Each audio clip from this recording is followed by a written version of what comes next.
Namaste, Vanakkam, Swagatam, Bonjour, Buongiorno, Buonasera, Buonanotte, Huya More, Boreda, Kio Ora, Salamat Pagi, Ayu Bovan, Ayushman Bhava. Greetings to you from Pondicherry, the land of the Siddhas. Greetings on this marvelous journey, a journey of unity through yoga. It gives me great pleasure to once again be connected with each and every one of you from all over the world in this most magnificent program, Yoga for Unity 2022. Yoga is all about unity. Yoga is all about oneness. This day, in this masterclass, I'm going to be sharing with you some thoughts about yoga. Yoga as the best lifestyle ever developed for humanity. Before I begin, I would like to invoke the great gurus of our parampara. Their illustrious, potent blessings enable us to be the best version of ourselves at all times. Om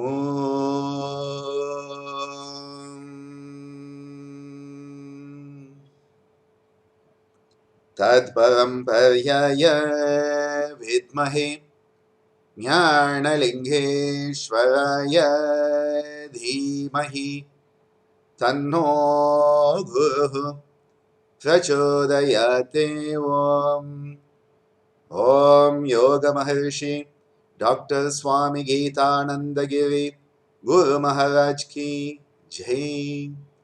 Om Puduvai Kalaimamani Puduvai Shakti Yogacharini Amma Ji Meenakshi Devi Bhavanani Guru Mata Ki Jai. Om Shri Gurubhyo Namaha Hari Om. When we talk about yoga, we are talking about life itself, because yoga is life. My beloved father and guru Swami Geetananda Giri used to say, yoga is a way of life. Yoga is conscious evolution, mindful transformation. It is both the path as well as the goal of human existence, where we are mindfully evolving out of the lower nature, the subhuman, into the human, growing into the humane, manifesting the divine, and finally experiencing the ultimate goal of moksha, mukti, kaivalya, nirvana. Our great rishis of Bharat, today known as India, were the original scientists, and they gave us beautiful teachings that today are called lifestyle modifications, today are called mind-body medicine, psychosomatic medicine. The rishis were mantra drishtas. They perceived the mantras, they perceived the reality through their higher state of dhyanam. And in those higher states of meditation and ecstasy, dhyana and samadhi, all these teachings were revealed to them. And in their ultimate, infinite compassion, they shared these teachings with us, laying out a path, the path of yoga that, when lived with mindfulness, would enable us to be happy and healthy. Again, Swami Geetananda Giri used to often say, if you want to be happy, do happy things. If you want to be healthy, do healthy things. Such common sense living. And yet, as we know, common sense is long dead and buried. And so people want to do unhappy things and be happy. They want to do unhealthy things and be healthy. And that is where the catch comes in everyone's life. Yoga as a lifestyle that is to be lived every moment, 24 hours a day, every day of your life. Yoga is not something you do, but something you become. something that you are in the present moment, the eternal now. The Kshana, as Maharishi Patanjali calls it. In the principles of yoga, we find that all the principles of health and wellness are found. Because yoga as a tradition doesn't have a negative definition of health, a pathogenic definition of health, but it has a positive definition, which is of a salutogenic nature. Pathogenesis is the focus on the disease, and that is the tendency in modern medical systems, where we focus on the disease and we want to eradicate the disease, we want to prevent the disease, we want to treat the disease, and we want to cure the person who has the disease. However, yoga says it is not about the disease, it is about the individual who has the disease. Because dis-ease is our moving away from our natural state of being at ease with ourselves. When we are in that state of sukham, when we are in our sukhasthanam, we are healthy. And in that state, we are the best we that we can be. But then we move away from ease, from sukham, and we move into separation, duality, dichotomy, which is then dis-ease. So, pathogenesis is focusing on the disease. It is trying to understand the disease and cure it. Salutogenesis says, well, it's not about the disease, it is about the individual. How does that individual perceive their life? How do they perceive the world in which they live? Are they at ease with the world? Is there a sense of coherence in their life, where they feel that they can understand the world, they can manage the world, and that the world has a purpose, a meaning in it? In order to manifest this salutogenic definition of health, our culture has given the term swasth. And Acharya Shushruta, 2000 plus years ago, has given that most magnificent definition. Samadosha sama agnischa samadhatu malakriya prasanna atma indriya mana swasth ityabhidiyate. Where health is understood as a dynamic state of balance, a balance of the humors, the doshas, a balance of all the metabolic fires, the agnis, a balance of all the structural components, the dhatus, and a tranquility of the mind, the tranquility of the spirit, a tranquility of all the sensory experiences, and the efficient elimination of all the waste products. Hence, if this state of health, swasth, a salutogenic aspect of health, wellness, and wholesomeness is to manifest, we need to live a life of yoga. This life of yoga is a life where 5 important principles have been brought into our culture. The first of the principles is achar. Achar means how do you live? What is your lifestyle? Are you living a healthy lifestyle or are you living an unhealthy lifestyle? Healthy lifestyle breeds health. Unhealthy lifestyle breeds disease. Common sense. Achar. Are you living in tune with the cosmic principles? We have concepts like Ritucharya, Dinacharya, Yogacharya brought into it. What is it that you are to do at different points of time? What are you to do at different points of the day? What are you to do in your life as a human being? The achar. The second is, what do you think? What type of thoughts are you feeding your consciousness? If your consciousness is constantly fed by negative thoughts, I am no good, the world is no good, I will not survive. If we have negativity, negativity breeds negativity, positivity breeds positivity. So the vichar, what type of thought patterns are you bringing into your consciousness? This is very vital when we talk about health. So what type of lifestyle activities do you have in your life? Are you in tune with nature and then you are healthy, or you are out of tune, out of sync with nature?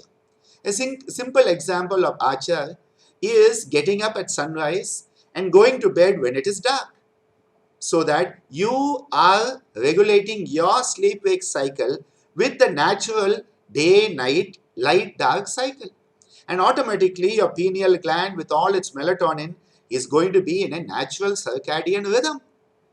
But if you decide to stay awake the whole night and sleep in the day, how are you going to be healthy? So Achar is in tune with nature living, which are having those positive, healthy thought patterns.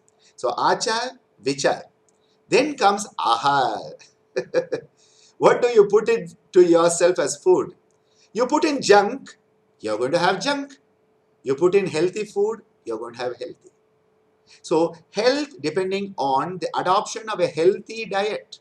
A diet which in yogic principles would be focused on natural, seasonal, local food. So eating food that is in tune with nature again. That which is in season. It is the mango season, enjoy the mangoes. It is apple season, enjoy the apples. But what do we want? In apple season we want mangoes, and in mango season we want apples. No wonder our food habits have become against nature. We have to eat local. That which is grown in the local soil, with the local water, it will nourish us and we become part of the local environment. We become part of nature. So food that is in tune with the season, that is found locally, that is grown organically, naturally, of course.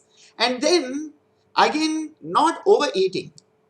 The Hatha Pradipika and other Hatha Yoga scriptures tell us we should fill our stomach half with food, quarter with water, and leave quarter empty for the divine.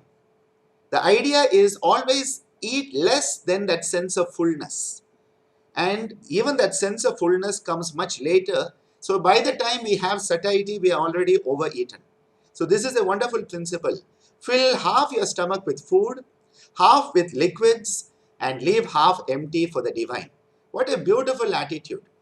Again, the diet should primarily be focused on green vegetables, naturally occurring fruits, an adequate amount of hydration. And the less processed the food is, the healthier it's going to be. The more processing occurs, the more unhealthy it becomes. The more the preservatives are added, the more unhealthy it becomes. So this is the focus on achar. Achar, vichar, and ahar. Ahar is the food. Then comes, along with this, vyavahar. So achar is the food, ahar is the lifestyle, vichar is your thought pattern, vihar and vyavahar. Vihar is how do you relax?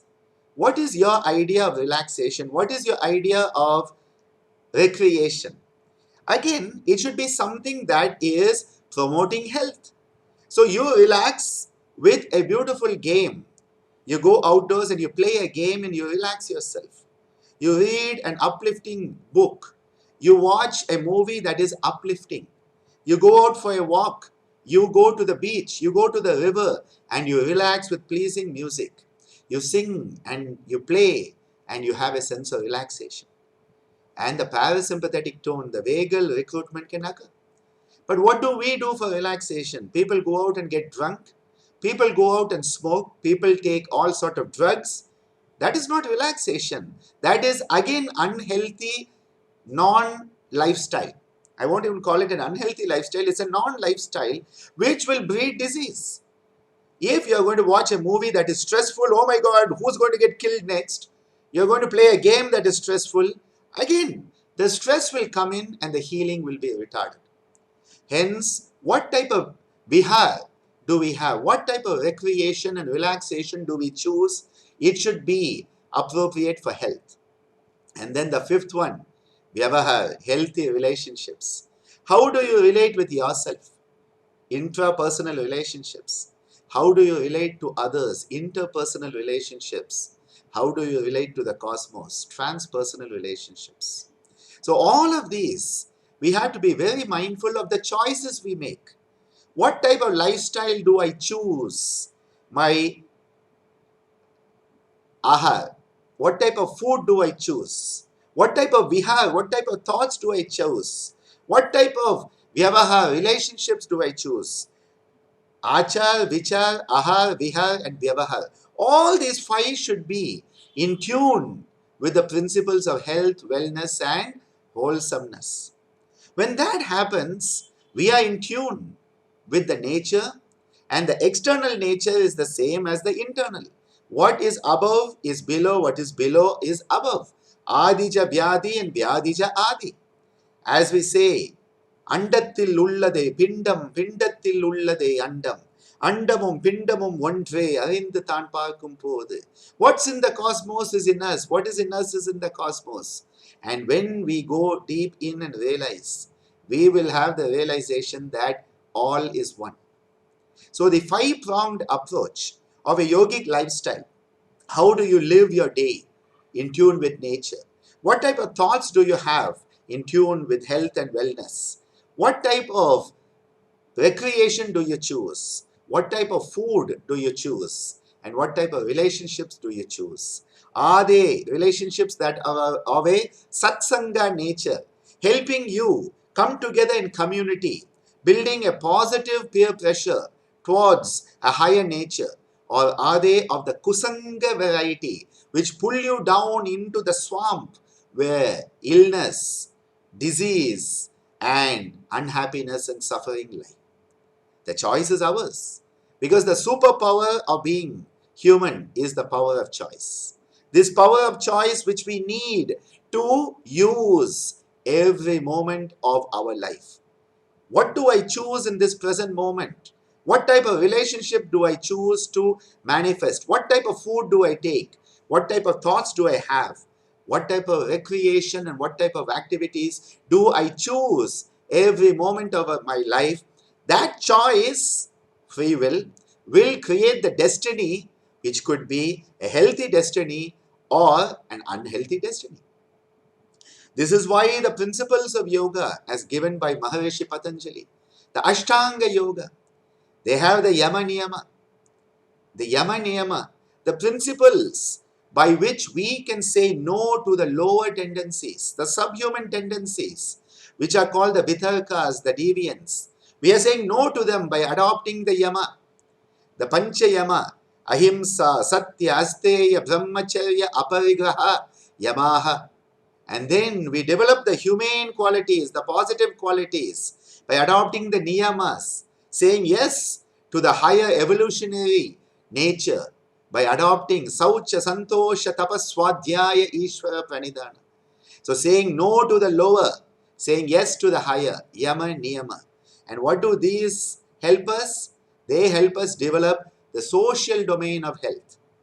The World Health Organization talks of 4 domains for health. Health as having social domain. It has a physical domain. It has a mental domain. And nowadays they also add the spiritual domain.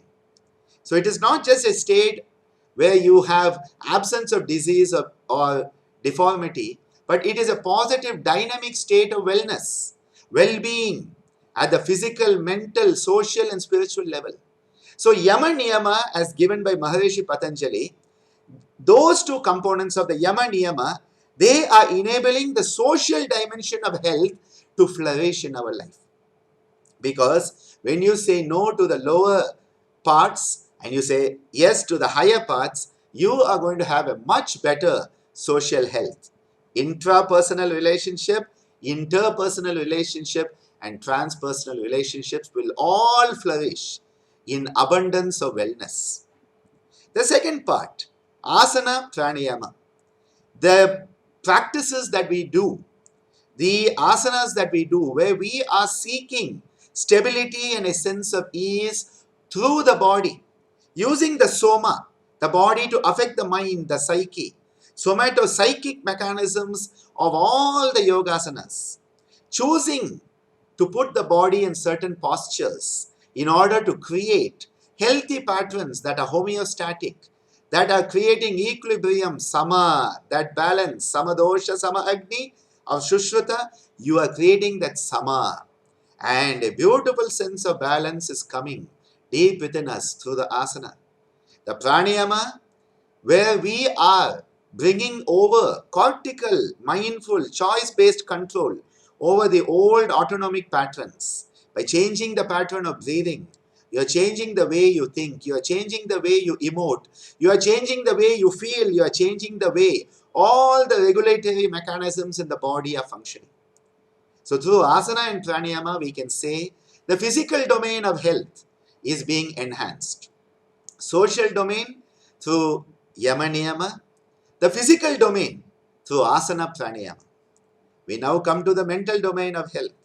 And what better practices than pratyahara and dharana? Pratyahara, where we are withdrawing ourselves from the sensory engagements. Our senses are normally going out. They're trying to catch something. They want something, grab something. Your eyes want to grab something to see. Your ears want to grab something to hear.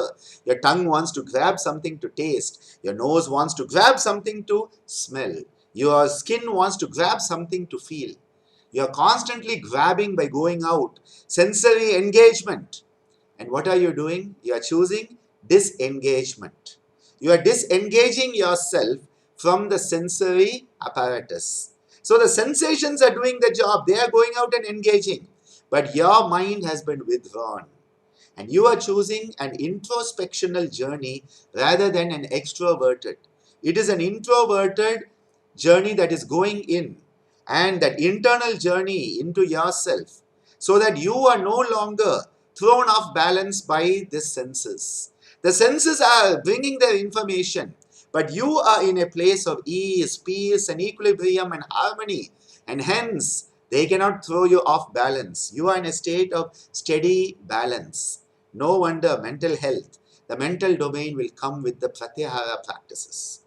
And then the mind that is all scattered, we are bringing together. The all scattered mind, the sarvartha mind, is becoming ekagratayo, one pointed. Now you know the light when it is scattered can only help you see things. But that's all it can do. But when you focus that light, it becomes a laser beam with which you can do immense amount of life-saving techniques. You can bring about transformation by a focused light. Similarly, a mind that is scattered cannot do much. But when you focus the mind from sarvartha ekagratayo, a mind that is muda, kshipta and vikshipta is brought into ekagrata and taken into the state of nirodha through dharana. One pointed concentration, binding the cognitive process to one place at one time. Again, the power of choice. And through pratyahara and dharana, we are working on the mental domain of health. And then, of course, dhyana and samadhi. When we go into that meditative state of oneness and we go deeper into that state of absorption, we start to connect with our real self. Uddhavet Atma Atmanam, says the Bhagavad Gita. Lifting the self by the self. We are moving from what Abraham Maslow calls self-actualization to self-realization. We are going in and we are connecting with who we truly are. As Maharishi Patanjali tells us, as long as the chitta vrittis, the fluctuations of the mind stuff are there, we will identify with the vrittis. Vrittis arupyam vitaratva. But then when chitta vritti nirodha occurs, when you can seize all these fluctuations, the whirlpools of the subconscious, unconscious mind, that mind stuff, you start to be established in your own self. Swarupe avasthanam. At that point, you're established in who you truly are.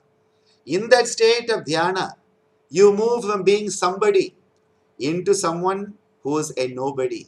You have let go on of all of these extraneous, artificial attachments, all this identification based on nothing, avidya. And you are coming into a true state of knowing yourself. Man, know thyself, say the great scriptures of other cultures. We start to know ourselves. We realize who we are. We lose the lower self and we start to gain the higher self. That is the process where the spiritual domain of health starts to flourish. So the physical domain of health, the social domain, the mental domain, the spiritual domain, all these four domains of health are starting to flourish. Wellness becomes your nature at every moment in your life as we work through the process of Ashtanga Yoga. Yama, Niyama, Asana, Pranayama, Pratyahara, Dharana, Dhyana, Samadhaya, Ashtau Angani. What beautiful teachings have been given to us thousands of years ago by these great rishis. That we have a power of choice, the superpower of being human. We can choose what we are going to do, what we are going to be. And through the process of adopting Yama Niyama, social health flourishes. Asana Pranayama, physical health flourishes. Through Pratyahara Dharana, mental health flourishes. And through Dhyana Samadhi, spiritual health flourishes. And we move from a state of dukkha, from vyadhi, we are moving into a state of sukha, into a state of arogya, of swast itself. This is the pathway of yoga. And the pathway of yoga gives us the 5 principles that we have seen today. Ahar, Vihar, Achar, Vichar and Vyavahar. The 5 principles of yogic living in tune with nature. And then the Ashtanga, the limbs, the 8 limbs of Maharishi Patanjali to enable us to work on all domains of health. Because when we are healthy, we are the best version of ourselves. And that is what we owe ourselves. As a human being, we have been gifted this human incarnation. It is said 8.4 million incarnations we have to go through in the process of evolution. And the human incarnation is a result of so much of punya, so much of meritorious deeds over so many incarnations, and now we have a choice to be human, to live as a human being. When we have that choice, why should we choose not to be that? Because when we choose to be human, we make choices that humans will make. We do things that humans will do. And as we grow, we realize the more we care and share with fellow human beings, the more we grow in spirit. This is my prayer for each and every one of us.